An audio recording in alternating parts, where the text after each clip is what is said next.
Hello friends, എല്ലാവരും സുഖമായിരിക്കുന്നെന്ന് കരുതുന്നു. അപ്പം നമ്മൾക്ക് വളരെ പെട്ടെന്ന് തയ്യാറാക്കിയെടുക്കാവുന്ന കുറച്ച് ഇൻഗ്രീഡിയൻസ് വെച്ചിട്ടും കുറച്ച് മസാലകളും ചേർത്തിട്ട് ഉണ്ടാക്കിയെടുക്കാൻ പറ്റുന്ന നല്ല സിമ്പിളും ടേസ്റ്റി ആയിട്ടുള്ള ഒരു കറി തയ്യാറാക്കിയെടുത്താലോ. അപ്പം അതിന് ആദ്യം ഞാൻ എടുത്തിരിക്കുന്നത് ഉരുളക്കിഴങ്ങാണ്. ഉരുളക്കിഴങ്ങ് തൊലിയൊക്കെ കളഞ്ഞ് കഴുകി വൃത്തിയാക്കിയിട്ട് ഈ വലിപ്പത്തിൽ നമുക്ക് അരിഞ്ഞെടുക്കാം. ഇത് ചെറിയ കഷ്ണങ്ങളാക്കി അരിഞ്ഞെടുക്കേണ്ട ആവശ്യമൊന്നുമില്ല. ഈ വലിപ്പത്തിൽ നമുക്ക് അരിഞ്ഞെടുക്കാം. അതല്ല നിങ്ങൾക്ക് ചെറിയ കഷ്ണങ്ങളാണ് അരിഞ്ഞെടുക്കേണ്ടതെങ്കിൽ അങ്ങനെ അരിഞ്ഞെടുക്കാം കേട്ടോ. അപ്പോൾ ഞാനെല്ലാം അരിഞ്ഞെടുക്കുന്നുണ്ട്. ഒരു 3-4 ഉരുളക്കിഴങ്ങാണ് ഞാൻ ഇതിലേക്ക് എടുത്തിട്ടുള്ളത്.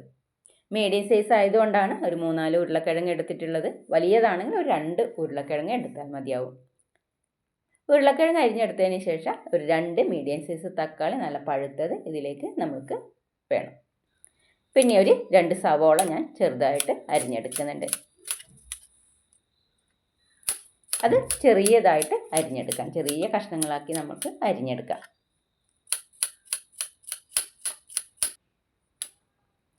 ഇതിലേക്ക് 2-3-4 പച്ചമുളക് കൂടെ ഇതുപോലെ അരിഞ്ഞെടുക്കാം.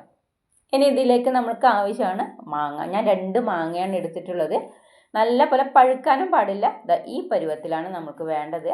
നല്ല പോലെ മൂത്തിരിക്കുകയും വേണം. പിന്നെ പച്ചയാകാനും പാടില്ല. പുളി പാടില്ല. പുളി കുറഞ്ഞ മാങ്ങയാണ് ഇതിന് നമുക്ക് ആവശ്യം. ഞാൻ 3 മാങ്ങയാണ് എടുത്തിട്ടുള്ളത്.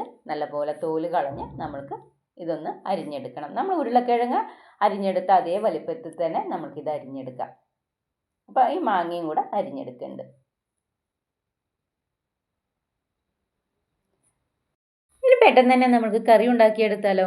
അതിനൊരു പാത്രം അടുപ്പത്ത് വയ്ക്കാം. ഞാൻ മൺചട്ടിയാണ് അടുപ്പത്ത് വെച്ചിട്ടുള്ളത്. ഇതിലേക്ക് നമുക്ക് വെളിച്ചെണ്ണ ഒഴിച്ചു കൊടുക്കാം. ഒരു കഷ്ണം പട്ടയും ഒരു ഏലക്കായും ഒരു ഗ്രാമ്പും ഇതിലേക്ക് ചേർത്ത് കൊടുക്കുന്നുണ്ട്.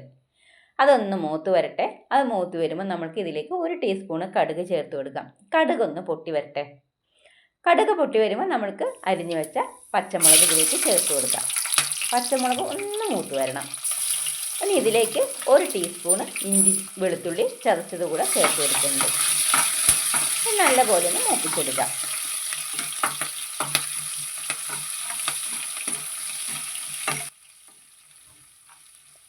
ഇനി നമ്മൾ അരിഞ്ഞു വെച്ച സവാള ഇതിലേക്ക് ചേർത്ത് കൊടുക്കാം. സവാള ചേർത്ത് ഒന്ന് നല്ലപോലെ ഒന്ന് വഴറ്റിയെടുക്കാം.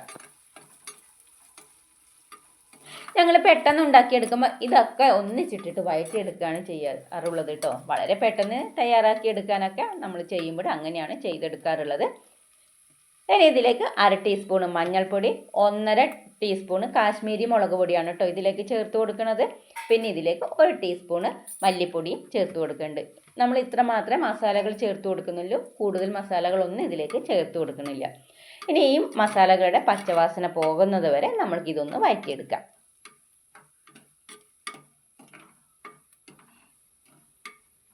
ഇനി നമ്മൾ അരിഞ്ഞു വെച്ച ഉരുളക്കിഴങ്ങ് ഇതിലേക്ക് ചേർത്ത് കൊടുക്കാം.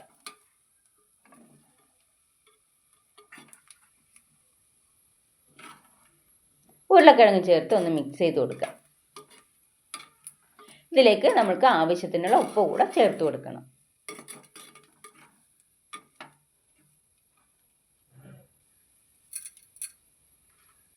ആവശ്യത്തിനുള്ള ഉപ്പ് കൂടെ ചേർത്ത് കൊടുത്ത് നല്ലപോലെ ഒന്ന് മിക്സ് ചെയ്ത് കൊടുക്കാം. പിന്നെ നമ്മൾ അരിഞ്ഞു വെച്ച തക്കാളി ഇതിലേക്ക് ചേർത്ത് കൊടുക്കുക.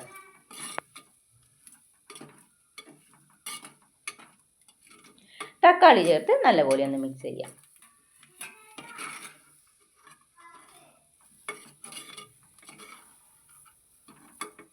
നല്ലപോലെ മിക്സ് ചെയ്ത് കൊടുത്തതിന് ശേഷം നമുക്കൊരു 2 മിനിറ്റ് മൂടി അടച്ച് വെച്ച് ഒന്ന് മീഡിയം ഫ്ലെയിമിൽ ഇതൊന്ന് വേവിച്ചെടുക്കാം.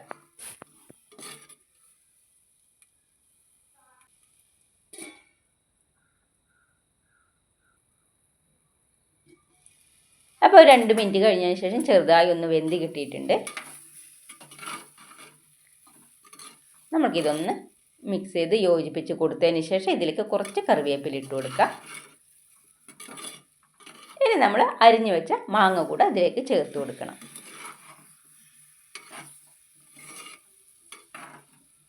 നല്ലപോലെ മിക്സ് ചെയ്ത് കൊടുത്തതിന് ശേഷം നമുക്ക് മൂടി അടച്ച് വെച്ച് ഇതൊരു 2 മിനിറ്റ് ഒന്ന് വേവിച്ചെടുക്കാം. മീഡിയം ഫ്ലെയിമിലാണ് നമുക്കിത് വേവിച്ചെടുക്കേണ്ടത്, ഹൈ ഫ്ലെയിമിലല്ല.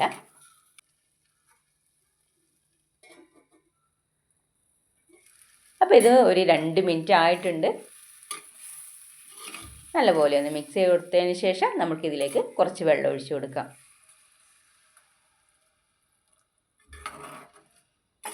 വെള്ളമൊഴിച്ച് മിക്സ് ചെയ്ത് നമ്മൾക്ക് പാകത്തിനുള്ള ഉപ്പൊക്കെ ഉണ്ടോ എന്ന് നോക്കിയതിന് ശേഷം നമുക്കിത് മൂടി അടച്ച് വെച്ച് ഒന്ന് നല്ലപോലെ ഒന്ന് വേവിച്ചെടുക്കാം. ഗ്രേവി നിങ്ങൾക്ക് ആവശ്യത്തിനനുസരിച്ച് ഇത് കുറുക്കിയെടുക്കാം. ഇല്ല എങ്കിൽ കുറച്ച് ലൂസാണ് വേണ്ടതെങ്കിൽ അങ്ങനെയും ചെയ്യാം.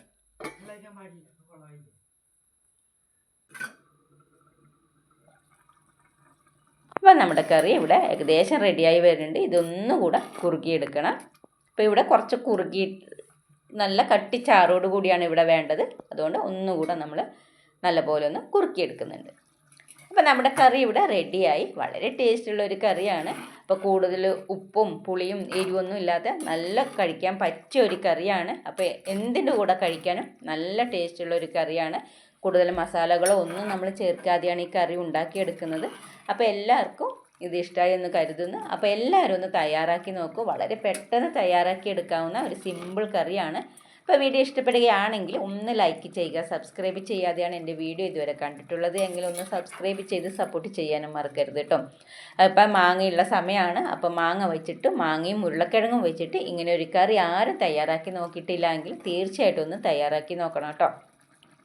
അപ്പോൾ ഞാൻ ഗ്യാസ് ഓഫ് ചെയ്തിട്ടുണ്ട്. ഇനി ചൂടാറിയതിന് ശേഷം നമുക്ക് കറി നോക്കാം. അപ്പം നമ്മുടെ കറി ഇതാ വളരെ പെട്ടെന്ന് തയ്യാറാക്കി എടുത്തിട്ടുണ്ട്. കണ്ടില്ലേ, നല്ല കുറുകിയ നല്ല ടേസ്റ്റുള്ള ഒരു മാങ്ങ ഉരുളക്കിഴങ്ങ് കറിയാണ്. അപ്പോൾ എല്ലാവരും ഒന്ന് ചെയ്ത് നോക്കൂ കേട്ടോ.